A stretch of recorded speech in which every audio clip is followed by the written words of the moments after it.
안녕하세요. 따뜻한 책 한 잔입니다.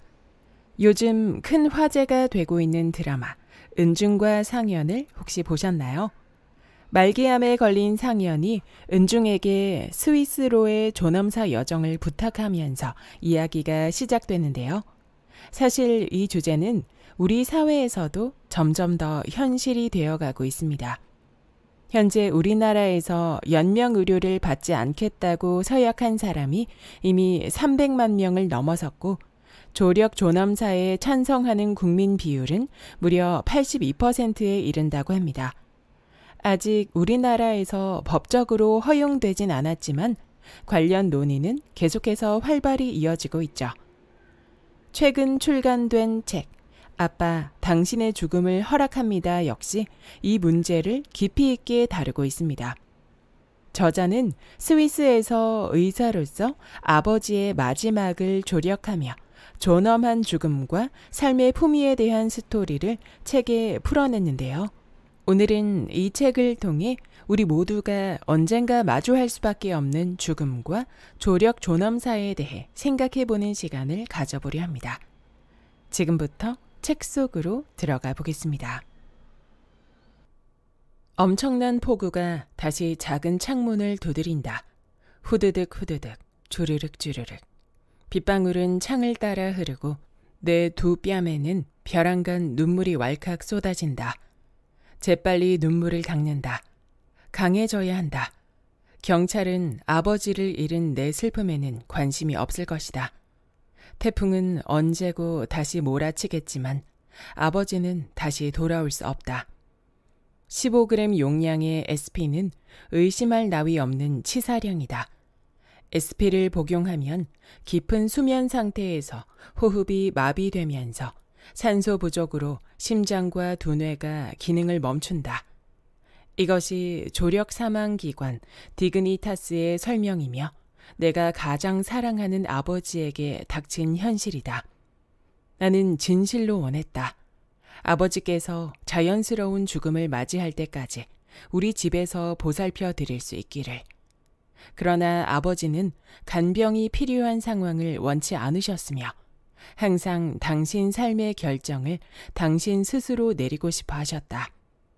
1964년 어머니께서 돌아가신 후 아버지의 가장 큰 소원은 늘 저 세상에서 어머니와 재회하는 것이었다.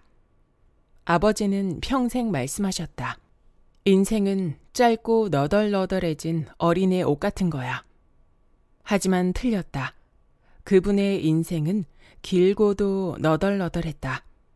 사랑하는 첫 아내가 36에 7째 아이를 낳다가 뇌출혈로 세상을 떠났다. 어머니가 돌아가시고 얼마 지나지 않아 아버지는 산속으로 캠핑을 가 7아이와 차박을 하기로 결심하셨다. 이전에도 자주 있었던 일이었다. 어린 시절 주말에 산속에서 아버지와 뛰노는 것만큼 즐거운 일은 없었다.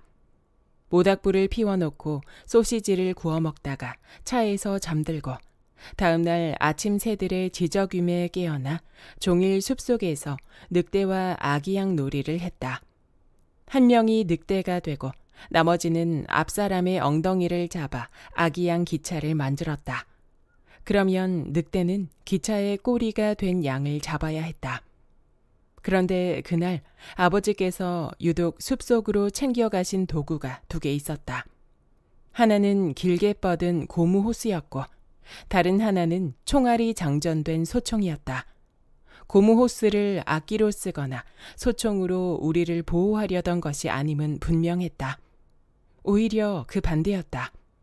아버지는 가족들과 함께 조용히 세상과 이별하려 했던 것이다.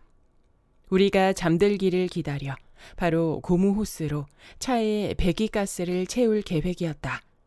그리고 7아이가 모두 숨이 멎은 것을 확인한 후 총으로 자살해 9식구가 모두 저 세상에서 다시 재회할 심산이었다.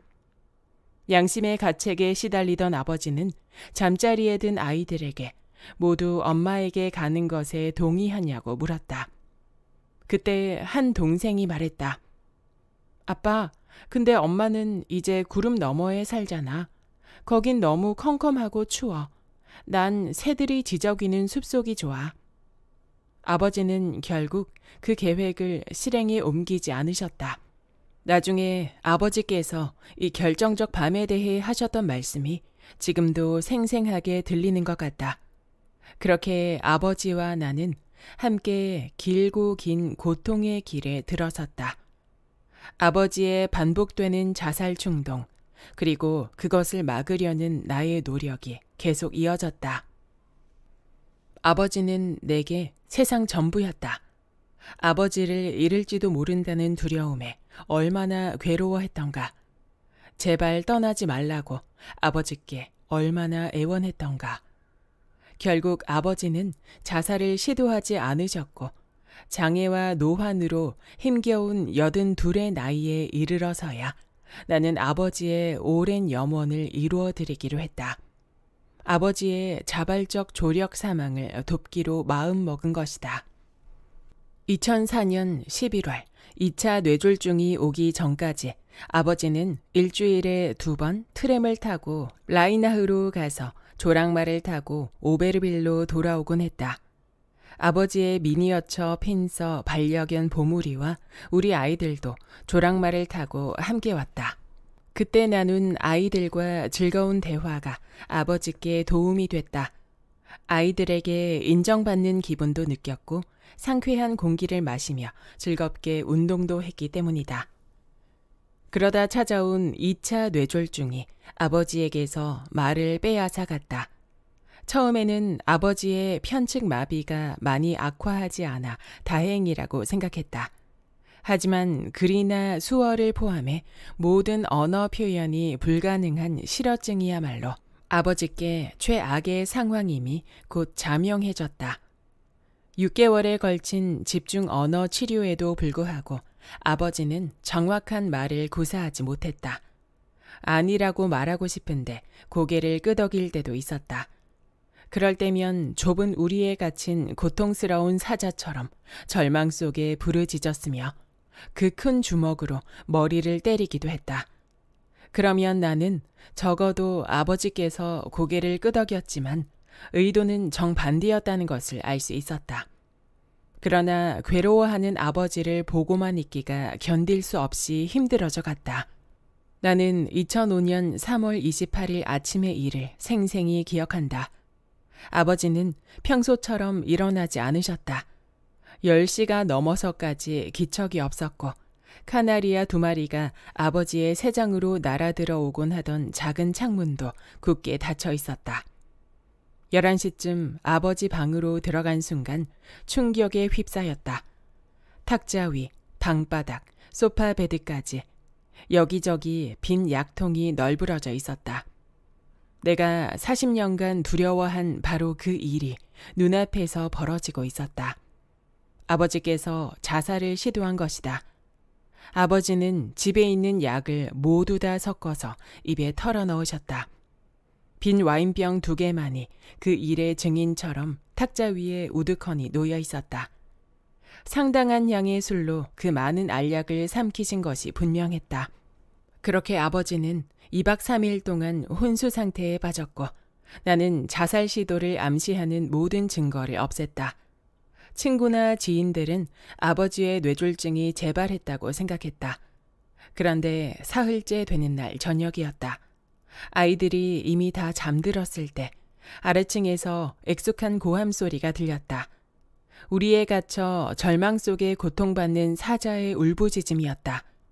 아래층으로 달려가니 아버지께서 동탄스러운 눈으로 나를 바라보며 겨우 한 단어를 힘겹게 내뱉었다. 왜?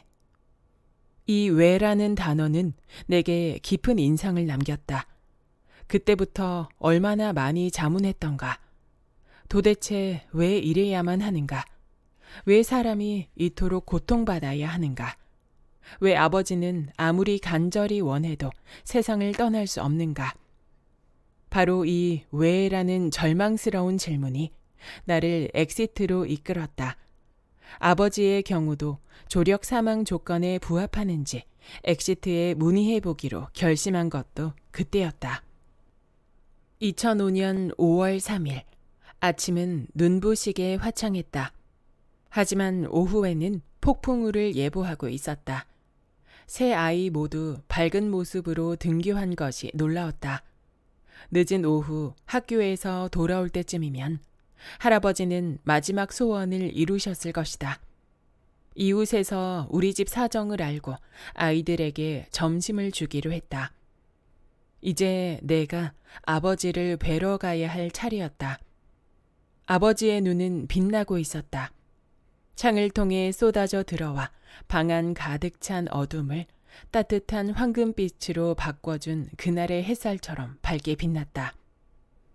아버지의 형제가 지난날 만들어준 아르가우주 합스부르크 성 자수가 마치 아버지의 행복한 어린 시절을 잊지 않으려는 듯 소파 위에서 은빛으로 빛났다. 나는 아버지 옆에 앉아 어깨에 깊숙이 기댔다. 아버지는 긴 흰 수염이 떨릴 정도로 활짝 웃으셨다. 만약 할 수만 있다면 이렇게 말씀하셨을 것이다. 행복하냐고 물어봐줘. 우리에게 무언가 말해주고 싶은 것이 있을 때면 아버지는 늘 반대로 질문을 유도하곤 했다. 그래서 나는 물었다. 행복하세요? 아버지의 눈이 반짝 빛났다. 형언할 수 없는 흡족감이 아버지의 얼굴에 번져 나왔다. 오늘 1시에 빌 박사가 다시 오는 것 알고 계시죠? 디그니타스 직원도 함께 올 거예요. 오늘이 바로 그날이에요. 아버지께서 결정하신 그날이요. 아버지는 내 손을 꼭 움켜쥐셨다. 크고 강인하면서도 부드러웠다. 떨리는 내 손을 입으로 가져가 사랑을 담아 따뜻하게 입맞추셨다. 나는 눈처럼 하얗고 부드러운 아버지의 머리를 잠시 쓰다듬었다. 아침 식사를 가져올게요. 급히 방을 나왔다. 아버지께 우는 모습을 보이고 싶지 않았다. 어떻게 아이들이 나보다 더 용감한지. 아이들은 할아버지를 무척 사랑했지만 그럼에도 그분의 마지막 여정을 나보다 훨씬 담담하게 받아들이고 있었다. 이 순간이 오기까지의 한 달은 나에게 악몽과도 같았다. 슬픔, 공포, 양심의 가책이 끊임없이 따라다녔다. 그리고 마침내 그날이 왔다. 5월 3일, 아버지가 세상을 떠나기로 한 날이다. 2시가 되자 아버지는 구토 예방용 메토클로프라미드 성분의 페스퍼틴을 복용했다. 20분 후 론 씨는 소량의 물에 하얀 가루 약을 탔다. 론 씨는 아버지께 완전히 준비되면 나는 원합니다라고 분명히 말해야 한다고 사전에 고지했다. 나는 안 돼, 이건 협박이야 라고 외치고 싶었지만 간신히 참아냈다. 아버지는 다시 한번 론 씨를 오래도록 응시했다. 마치 서로의 눈 속에 빠져드는 것 같았다. 나는 원합니다. 견진성사 축하 식사 날 하늘에 라고 외칠 때처럼 크고 또랑또랑한 목소리였다. 론 씨는 다시 잔을 들었다. 물처럼 무해해 보이는 투명한 액체가 100ml 정도 담겨 있었다. 아버지는 잔에 손을 뻗어 곧바로 들이키려 하셨다. 론 씨는 예상했다는 듯 잔을 아버지의 손에 닿지 못하게 치웠다. 안 돼요. 너무 빠릅니다. 나는 원합니다라는 말을 다시 해주세요. 나는 원합니다. 그 말은 아버지의 입술에서 흘러나와 더욱 크게 증폭됐다. 마침내 아버지께 잔이 주어졌고 아버지는 단숨에 그것을 들이켰다. 약속한 대로 약의 쓴맛을 없애기 위해 론 씨가 재빠르게 아버지의 입에 초콜릿 한 조각을 집어넣었다. 하지만 아버지는 손에다 초콜릿을 뱉어버리고 손으로 탁자를 크게 내리치며 소리쳤다. 와인! 점심때 드신 와인병이 아직 그 자리에 있었고 아버지는 급히 그 와인을 들이켰다. 마지막으로 아버지는 내 머리를 쓰다듬으며 오랫동안 나를 바라보셨다. 그러고 나서 내 어깨에 손을 올리고 잠드셨다. 아버지의 몸에서 긴장이 점차 사라졌다. 그 순간 영혼이 육신을 떠나는 느낌이 들었다. 먼저 떠난 두 아내, 루이슬리와 소피를 찾아가는 여정의 시작이었다. 여기까지 아빠, 당신의 죽음을 허락합니다의 본문 일부였습니다. 이 책의 저자 에리카 프라이지히는 아버지의 조력존엄사를 계기로 자발적 조력존엄사의 합법화를 위한 활동을 이어가고 있습니다. 그 과정에서 우리는 단순히 죽음의 방식을 고민하는 것이 아니라 인간으로서 마지막 순간까지 품위를 지킬 권리에 대해 질문하게 됩니다. 책 속에는 존엄사를 선택한 많은 이들의 이야기가 등장합니다. 고통을 피하기 위해서가 아니라 스스로의 삶을 끝까지 선택하고자 하는 의지가 담긴 이야기들이죠. 그들의 마지막은 죽음에 관한 이야기이자 동시에 삶을 어떻게 살아갈 것인가에 대한 이야기이기도 했습니다. 어떤 죽음을 맞이하고 싶은가? 그리고 마지막 순간까지 나답게 살아갈 수 있는 용기를 생각해 보는 것. 그것이 바로 우리가 이 책에서 얻을 수 있는 가장 큰 울림이 아닐까 생각합니다. 구독과 좋아요와 댓글은 큰 힘이 됩니다. 다음 영상에서 만나요.